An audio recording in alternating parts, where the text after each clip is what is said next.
ತಂಪಿನ ಕಿರಣಗಳಿಗೆ ಗರಿ ಬಿಚ್ಚಿ ನಿಂತಿರುವ ನವಿಲಿನಂತೆ ಏನುಗಳ ಸೌಂದರ್ಯ. ಅಂದಾಗ ಇದರ ಸೌಂದರ್ಯ ಶ್ರೀ ನೋಡಲೇಬೇಕು. ಯಾರು ನೀನು? ಕೂಲಿ ನುಗ್ಗಿದ ಹಾಗೆ ನುಗ್ಗಿ ಬಂದು ಒಂದು ಹೆಣ್ಣಿನ ಜೊತೆ ಕೆಟ್ಟದಾಗಿ ವರ್ತನೆ ಮಾಡ್ತಾ ಇದೆಯಲ್ಲ, ಯಾರು ನೀನು? ಹೆಸರು ಏನು ಅಂತ?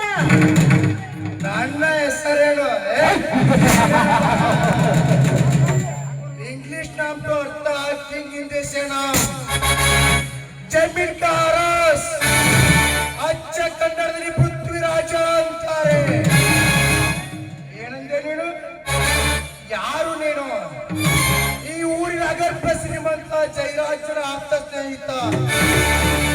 ಬೆಟ್ಟಿನಂತ ರಸ ತುಂಬಿರುವ ಹಣ್ಣಿನ ವಾಸನೆಗೆ ಮನಸ್ವತ್ತ ಬಂದ ರಸಿಕ ನಾನು. ಅಂದಾಗ ವಾಸನೆ ಬೀರುತ್ತಿರುವ ನಿನ್ನಂತ ಹೆಣ್ಣಿನ ಸುಖ ಸವಿಯಬೇಕೆಂದು ನನ್ನ ಬಳಸು ಉತ್ತರ ತಿಳಿದುಕೊಂಡು ಬಂದಿರುತ್ತದೆ. ಅದು ತಪ್ಪ ಮಿಸ್ಟರ್? ಅದು ತಪ್ಪಲ್ಲ. ನಾ ಇದರ ಚಪ್ಪಲಕ್ಕೆ ಬಾಯಿ ತರ್ತಾ ಇದ್ದೇನೆ, ಅದು ತಪ್ಪು. ಅದು ಅಲ್ಲದೆ ಗಂಡ ಹೆಣ್ಣನ್ನು ನಾನು ರಸ್ತೆಯಲ್ಲಿ ತಡೆದು ನಿಲ್ಲಿಸಿದ್ದು ಮಾತಾಡ್ತಾ ಇದೆಯಲ್ಲ, ನೋಡಿದ ಜನ ಎದ್ದು ಬಂದು ತಮ್ಮ ಕಾಲನ್ನು ಚಪ್ಪಲಿಂದ ಹೊರಗೆ ಹಾಕಿರ್ತಾರೆ.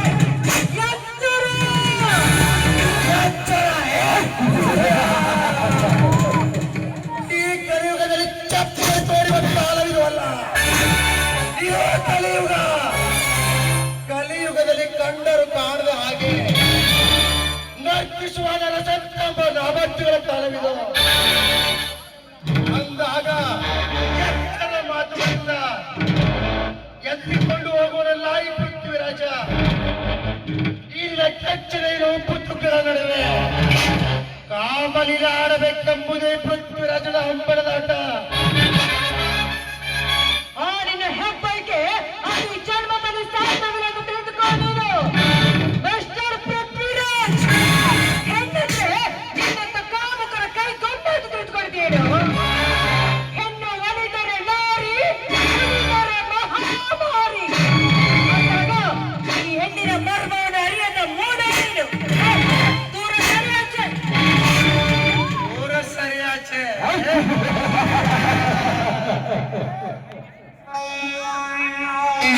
ಕೈಗೆ ಸಿಕ್ಕಿರುವ ಹಣ್ಣನ್ನು ಮೇಲೆ ಕೆಸುವ ಬಣ್ಣ ನಾಡಲ್ಲ. ಕೈಗೆ ಸಿಕ್ಕಿರುವ ಹಣ್ಣನ್ನು ಮನ ಬಂದಂತೆ ಕಚ್ಚಿ ಕಚ್ಚಿ ತಿನ್ನುವುದೇ ಪೃಥ್ವಿರಾಜನ ಹಂಬಲದಾಟ. ಹಂಬಲದ ಹಠ. ಕಚ್ಚಿ ಕಚ್ಚಿ ತಿನ್ನೋದಕ್ಕೆ ಈ ಹೆಣ್ಣನ್ನು ರೋಡ್ ಹಣ್ಣಲ್ಲ, ಮಾನವಂತರ ಮೈತನದ ಹಣ್ಣು ಇವಳು. ಈ ಹಣ್ಣನ್ನು ಕಚ್ಚಿ ತಿಂದು ಬರ್ತಿದ್ದೆ ಅಂತ ಹೇಳಿದ್ರೆ ಈ ವಿಷಯವೇನು ನನ್ನ ಮಾನವಂತರು ಗೊತ್ತಾಗಿದ್ದಾದ್ರೆ ನನ್ನ ಬಾಯಿಯ ಹಣ್ಣು ಕೊಟ್ಟಾರ ಬಲು ಹುಷಾರ್. ಮಾನವಂತರ ಮನೆತನದ ಹೆಣ್ಣು. ಏನಂದೆ ನೀನು? ಮಾನವಂತರ ಮನೆತನದ ಹೆಣ್ಣು. ಮಾನವಂತರ ಮನೆತನದ ಹೆಣ್ಣುಗಳು ಮಾಡಬಾರದ ಕೆಲಸ ಮಾಡುತ್ತಿರುವಾಗ ನಿಂದೇನು ಮಹಾ ಮಂದಿಯಲ್ಲಿ ಮಮತೆಯಿಂದ ತಂಗಿ ಎಂದು ಮನೆಯಲ್ಲಿ ಅಂಗಿ ಕಳಚೆ ಎತ್ತರು ಮಾಡಿ ರಥ ಕಿಡಿಯಾಡುವ ಬಂಡ ಜನಗಳಷ್ಟಿಲ್ಲ ಇನ್ನು ಆಳು ಸಮಾಜ. ಸೋಕಿ ಮಾಡುವ ಆಸೆಗಾಗಿ ದೊಡ್ಡ ಮಾತನಾಡಿ ತನ್ನ ಶೀಲವನ್ನು ಹಾಳು ಮಾಡಿಕೊಂಡ ನಿನ್ನಂತ ಬಂಡ ರಂಡಿಯರಷ್ಟಿಲ್ಲ ಇಲ್ಲಿನ ಹಾಳು ಸಮಾಜದಲ್ಲಿ. ಕಾಲೇಜಿಗೆ ಹೊಟ್ಟಿನೆಂದು ಬಣ್ಣ ಬಣ್ಣದ ಡ್ರೆಸ್ ಮಾಡಿಕೊಂಡು ಶ್ರೀಮಂತರ ತಲೆ ಕೆಡಿಸಿ ಅವರೊಂದಿಗೆ ಚಕ್ರದ ಆಟವಾಡಿ ಕೈ ತುಂಬ ಹಣವನ್ನು ಕಿತ್ತಿಕೊಂಡು ಸದ್ಗುರು ಸಂಪನ್ನರಂತೆ ಸೋಕು ಹಾಕಿಕೊಂಡು ಬರೆಯುವ ಬಂಡ ರಂಗಿರಲಿಲ್ಲ ಈ ನಿನ್ನ ಮಾನವಂತರ ಮನೆತನದಲ್ಲಿ.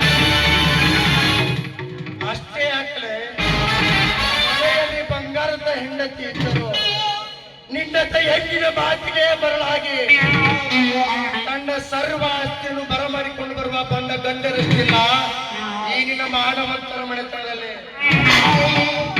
ಈಗಿನ ಮಾನವಂತರ ಮನೆತನದ ಇತಿಹಾಸ ಸಾಕ ಏನಿನ್ನು ಬೇಕಾ? ಈ ನಿನ್ನ ಬಿಟ್ಟುವಂತ ಹೊಲಸ ಮಾತುಗಳಿಂದ ಈ ನಿನ್ನ ಮನಸ್ಸನ್ನು ಎಂದೂ ಕಲಿಸಿ ಮಾಡಿಕೊಳ್ಳಲಾರೆ. ಪೃಥ್ವಿರಾಜ, ನೀನು ಹೇಳಿದಂತೆ ಚಿಕ್ಕ ಚಿಕ್ಕ ಗಂಡಸಿಗೆ ಸೆರೆಗೆ ಹಾಕೋ ಸೂರ್ಯನ ಮಾಡಲ್ಲ. ಯಾರೇನಿದ್ರು ಕರತಿ ಹೆಣ್ಣು. ಕರತಿಯ ಹೆಣ್ಣು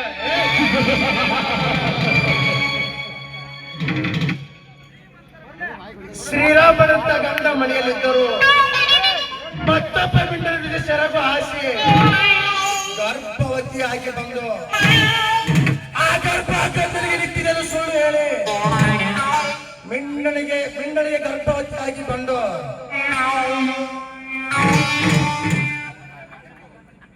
ಊರಿಗೆ ಊಟ ಹಾಕಿಸುವ ಬಂಡ ರಂಗಿರಚಿಲ್ಲ ಸಮಾಜದಲ್ಲಿ.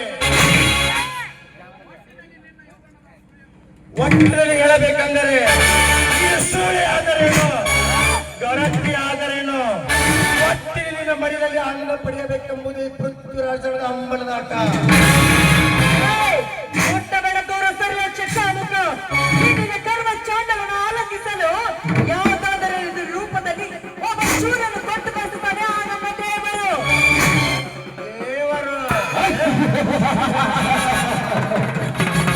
ಈಗಿನ ದೇವರು ಕಲ್ಲಾಗಿ ಕುಳಿತಿದ್ದಾನೆ. ಆಗಿನ ದೇವರು ಬರುವ ಜಾಗವಿದು ಅಲ್ಲ. ರಾಮನ್ ಮೈದಾರೆ ನಿನ್ನಂತ ಕೋಟೆ ಬೆದರಿಕೆ ಹೆದರುತ್ತಾಯಿ ಪೃಥ್ವಿರಾಜ್. ರಾಮನ್ ಮೈದಾರೆ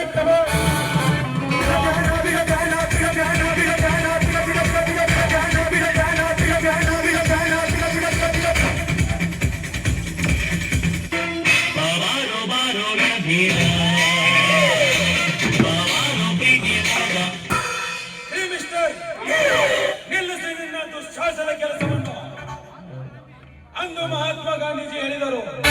ಒಂಟೆಯನ್ನು ಮಧ್ಯರಾತ್ರಿ ತಿರುಗಿ ಮನೆಗೆ ಬಂದರೆ ಅಂದಿಗೆ ಸ್ವಾತಂತ್ರ್ಯ ಸಿಕ್ಕಿತ್ತೆಂದು ಹೇಳಿದ ಆ ಮಹಾತ್ಮ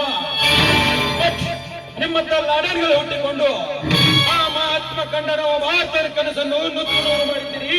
ನಿಮ್ಮತ್ತ ಬಂಡರು ಸೇರಿಕೊಂಡು ಯಾರು ನೀನು? ಈಗಿನ ಮಾತೃ ತತ್ವಗಳನ್ನು ಹಿಂಬಳಿಸಲು ಯಾರು ಇಲ್ಲ ಈ ಕಲಿಯುಗದಲ್ಲಿ. ಅಂದ ಮೇಲೆ ಸುಮ್ಮನೆ ಹೊರಟು ಹೋಗು ಇಲ್ಲಿಂದ. ಈ ನನ್ನನ್ನು ಎದುರು ಹಾಕಿಕೊಳ್ಳೋದು ಒಂದೇ, ರೊಚ್ಚಿಗೆದ್ದ ಅವನನ್ನು ಹಿಡಿಯುವುದು ಎರಡೂ ಒಂದೇ.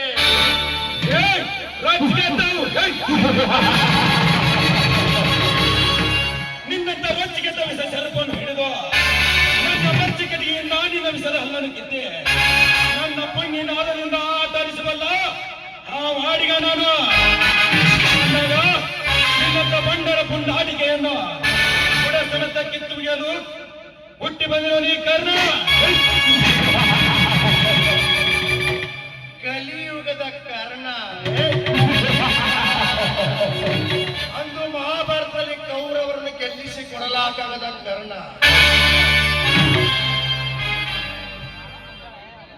ಇಂದು ಈ ಕಲಿಯುಗದಲ್ಲಿ ಈ ಪೃಥ್ವಿರಾಜರ ಎದುರು ಹಾಕಿ ಈ ಪೃಥ್ವಿರಾಜರ ಕಾಮನ ಜಾಲೆಗೆ ಮತ್ತು ಕಿಚ್ಚವನ್ನು ಹಾಕಬೇಡ. ಸುಮ್ಮನೆ ಹೊರಟು ಹೋಗು ಇಲ್ಲಿಂದ. ಸೇಡಿನ ಕಿಡಿ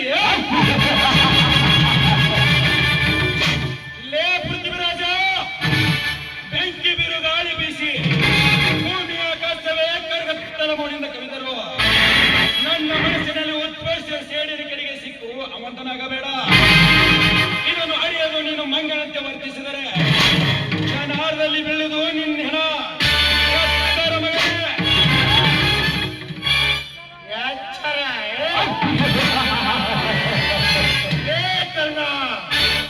ಆರಂಭದ ಮಾತುಗಳನ್ನು ಆಡಿ ಅಡಿಪಾಯದ ಸಿಕ್ಕಿ ಹಾಕಿಕೊಂಡು ಮೂರ್ಖನಾಗಬೇಡ. ಇಂದಿನ ನನ್ನ ಕಾಮನ ಜಾಲಿಗೆ ಮತ್ತಷ್ಟು ಸೀಮೆಣ್ಣೆ ಸುರಿದಿಯಾ ಮಗನೇ? ಇಂದಿನ ಜಾಲೆಯಿಂದ ನೀನು ಸುತ್ತಿಕೊಂಡು ನಾಯಿಯಂತೆ ಮಾಡದೆ ಹೋದರೆ ನಾಯದ ಪೃಥ್ವಿರಾಜನೆಲ್ಲ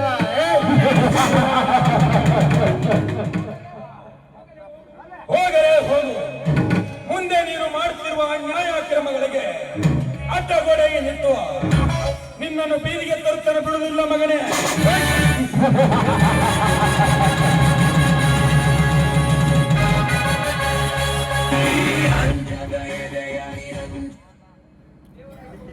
ದೇವರಾಗಿ ಬಂದು ಈ ನನ್ನ ಶೀಲ ಪ್ರಾಣವನ್ನು ಎರಡೂ ಕಾಪಾಡಿದೆ. ನಾನು ಸದಾಕಾಲ ನಿಮ್ಗೆ ಚಿರಋಣಿಯಾಗಿರ್ತೇನೆ. ಹೇಳಮ್ಮ, ಹೇಳು. ಎಲ್ಲ ದೈವ ಸಂಕಲ್ಪ. ಹಾ, ಯಾರಮ್ಮ ಅವನು? ಯಾಕೆ ನಿನ್ನ ಮೇಲೆ ಬಲಂಕರಕ್ಕೆ ಆಸೆ ಪಟ್ಟ? ಇವನು ನಮ್ಮ 3 ಜನನಾಯಕ ಜಯರಾಜನ ಆಪ್ತ ಸ್ನೇಹಿತ ಪೃಥ್ವಿರಾಜ್ ಅಂತ. ನಮ್ಮಂತ ಬಡ ಹೆಣ್ಣು ಮಕ್ಕಳು ಕಂಡ್ರೆ ಸಾಕು, ಅವರ ಶೀಲಹರಣ ಮಾಡಿ ಸಾವಿಗೆ ಕಾರಣನಾಗಂತೆ ಮಾಡ್ತಾರೆ. ಅಷ್ಟೇ ಅಲ್ಲ, ರಾಜಕೀಯ ಬಲದಿಂದ, ಹಣದ ಬಲದಿಂದ ಎಂತ ಪೊಲೀಸ್ ಹೇಳ್ಕೊಂಡು ಹೋದ್ರು ಸಹ ವಾಪಸ್ ಬರುವ ನಾಯಿಗಳು ಇವು. ಇವತ್ತೊಂದು ದುರಾದೃಷ್ಟ, ಈ ಕಾಮುಕನ ಕೈಯಲ್ಲಿ ಸಿಗಾಕೊಂಡು ಬಿಟ್ಟೆ. ಆದ್ರೆ ಸರಿಯಾದ ಸಮಯಕ್ಕೆ ನೀವು ಬಂದ್ರೆ ಕಾಪಾಡಿದ್ರಿ. ಲೇ ಜಯರಾಜ, ಲೇ ಪೃಥ್ವಿರಾಜ, ಊರಿಗೆ ಕಾಲಿಟ್ಟ ಪ್ರಥಮ ಹೆಜ್ಜೆಯಲ್ಲಿ ನನ್ನ ಜೊತೆ ಜಿದ್ದು ಕಟ್ಟಿ ನನ್ನ ಅಖಾಡಕ್ಕೆ ಇಳುತ್ತಿದ್ದೀರಿ. ಈ ಜಿದ್ದಿನಿಂದ ನಿಮ್ಮನ್ನು ಕಾನೂನು ಬರಕ್ಕೆ ಒಪ್ಪಿಸಲು ಹೋದರೆ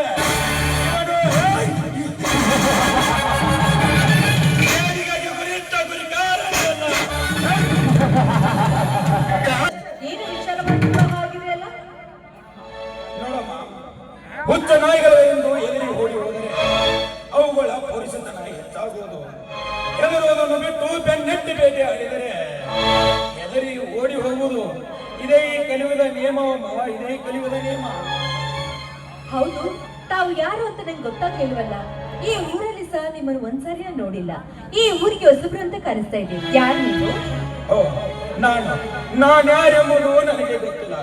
ನಾನ್ಯಾರೆಂಬುದು ಗೊತ್ತಾಗಬೇಕಾದರೆ ಆಳ ಸಮುದ್ರದಲ್ಲಿ ಬಚ್ಚಿಟ್ಟಿರುವ ಸತ್ಯವನ್ನು ಈ ಸಮಾಜದ ಮುಂದೆ ಬಿಚ್ಚಿಟ್ಟಾಗ ಮಾತ್ರ ಈ ಸಮಾಜದ ಮುಂದೆ ಬಿಚ್ಚಿಟ್ಟಾಗ ಮಾತ್ರ ತಿಳಿಯುತ್ತದೆ. ಈ ನಿಮ್ಮ ಒಗಟಿನ ಮಾತು ನನಗೊಂದು ಅರ್ಥ ಆಗ್ತಾ ಇಲ್ಲ. ನಾನಿನ್ನು ಬರ್ತೀನಿ.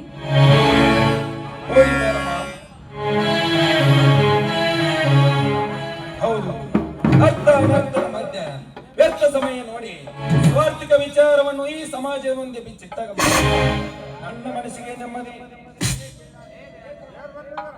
ಲೇ ಜಯರಾಜ, ಲೇ ಪೃಥ್ವಿರಾಜ, ಬಡವರಿಂದ ಬಾಚಿನ ಹಣದಲ್ಲಿ ಮಪ್ಪಿ ನಿಂತಿರುವ ನಿಮ್ಮಿಬ್ಬರ ದುರಂಕಾರ ಕಲ್ಪವನ್ನು ಮುರಿಯಲು ಬೆನ್ನಟ್ಟಿದ ಬೇಟೆಗಾರ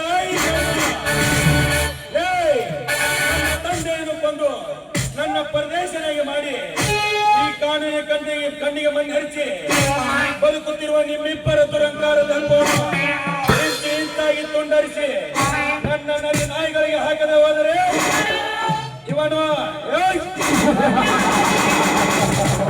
ಸೇಡಿಗಾಗಿ ಗುರಿಯಿದ್ದ ಗುರಿಕಾರನೇ ಅಲ್ಲ.